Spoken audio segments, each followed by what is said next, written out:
Welcome to our first session of 6 sessions where we're going to talk about God's glory and how His glory becomes our story as fathers and leaders and husbands and just amazing men of God in this day and age. Now, when we think about the story of God and man, then we need to realize that the story begins with creation.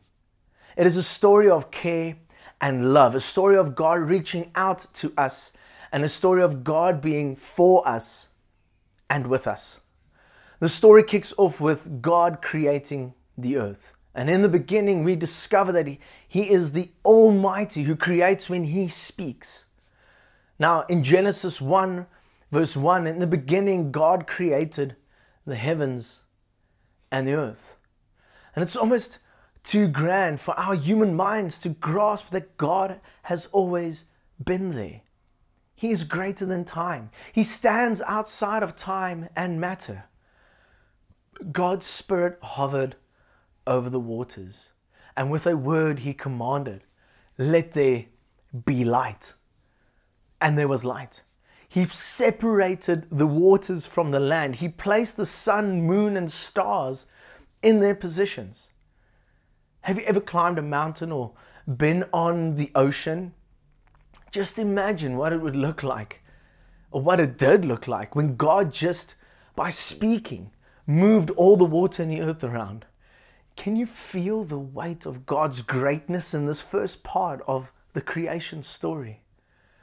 The creation story ends with God creating mankind. This God is so great, yet so thoughtful, that He personally stepped into each of our worlds. Psalm 8 refers to us as the crown of His creation. For God created us to be in relationship with Him. We are made in His image and His likeness. This is why David writes in Psalm 8 that He has crowned us with glory and honor.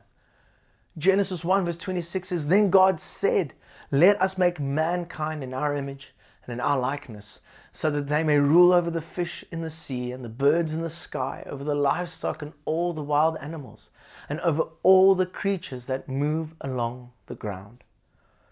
You see, we carry God's DNA, meaning we look like Him and we're made to be like Him, image and likeness.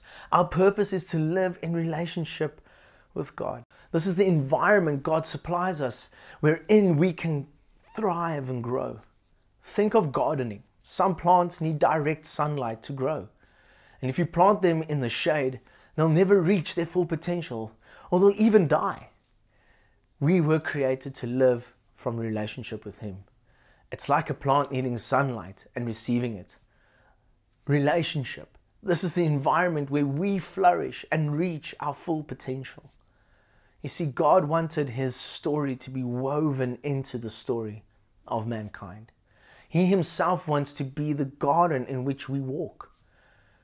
From the very beginning of creation, God intended for humanity to live in relationship with Him. But the story of God and mankind took a sad turn. This is when humans decided to break this relationship, this connection. Mankind chose to make their own ego their environment and chose to become, in essence, their own God. Humans chose to be in control of their own lives, and this choice created distance between God and humanity, leading to a path of self-destruction. Just see how the enemy tempts Adam and Eve in Genesis 3 verse 5. He says, "For God knows that when you eat from it, your eyes will be open and you will be like God, knowing good and evil." You see, they had a desire to want to be equal or just as powerful as God. From this moment, the one thing that never changed was the fact that God never stopped reaching out to us. He still desired to have a relationship with us. God chose to live among His people, continuously reaching out. Throughout the Old Testament, He kept knocking at the door. He chose Abraham and his descendants and made a covenant with them, promising to be their God and to protect them. We see this in Genesis 15 verse 1. It says, "After this, The word of the Lord came to Abram in a vision. Do not be afraid, Abram. I am your shield, your very great reward. Through Moses, God had the people build a tabernacle so he could travel with them from Egypt to guide them and be with them. No wonder Moses was called a friend of God. We read in Exodus 33 from verse 10, whenever the people saw the pillar of cloud standing at the entrance to the tent, they all stood and worshipped, each at the entrance to their tent. The Lord would speak to Moses face to face as one speaks to a friend. Then Moses would return to the camp, but his young aide Joshua, son of Nun, did not leave the tent. See, God spoke to people through Abraham and Moses and David and the prophets. The people tried to keep the law. They made sacrifices to God, but in the end, it wasn't enough to restore the relationship with God. There was a final chapter needed in this story of God and humankind.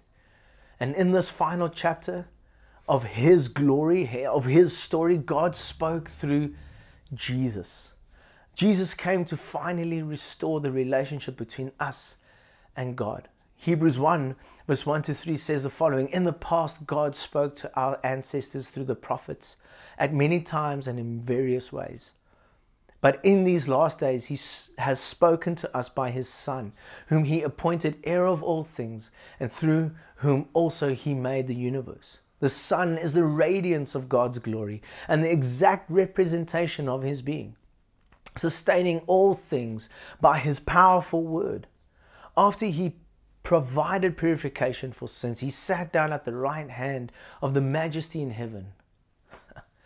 In the 33 years of Jesus' life on earth, He showed us who God is. The Son reflects the character, the power, the life of God.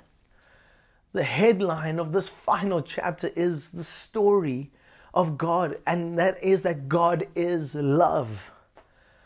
There's so many examples where Jesus, during His time on earth, involved Himself in the pain and the needs of people, showing care, love, and counsel to them.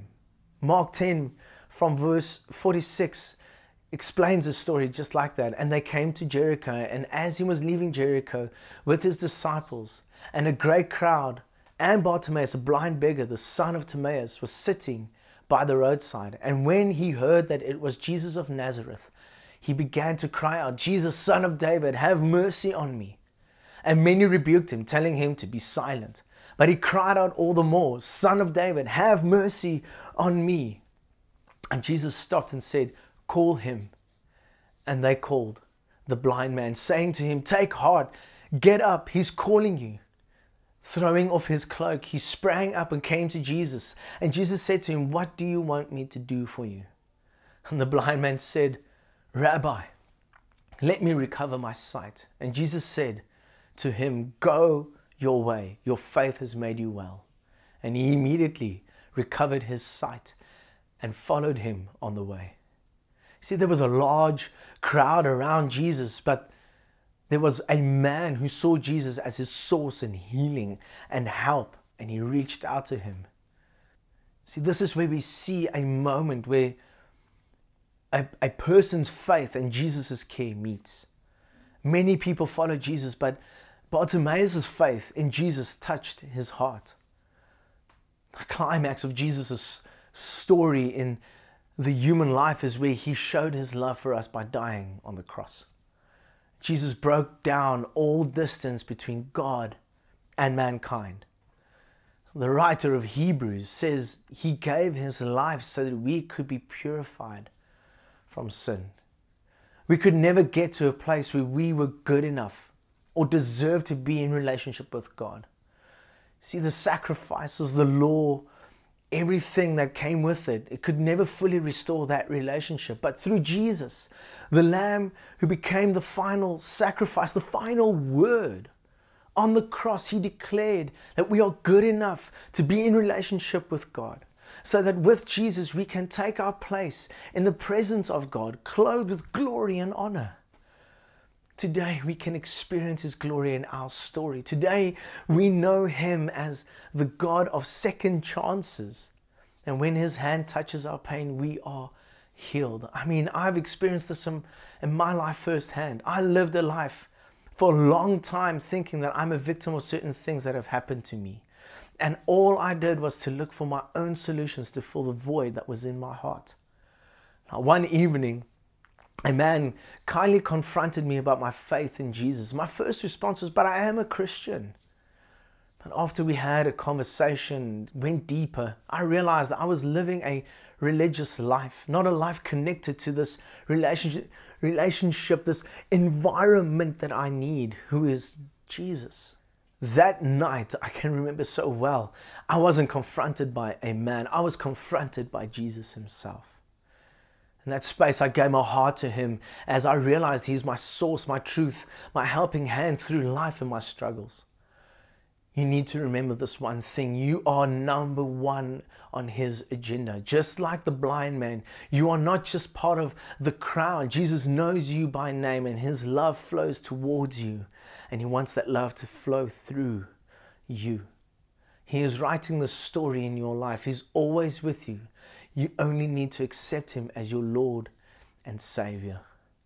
I'm so reminded by the line in the movie Lion King where the baboon Rafiki says to Simba, look harder and you'll find that your father's image is in you. So if you look deeply, you'll see His glory, especially within you, especially if you've given your heart to Him. God is in every moment of your everyday. The question is, will you become aware of His presence and His voice?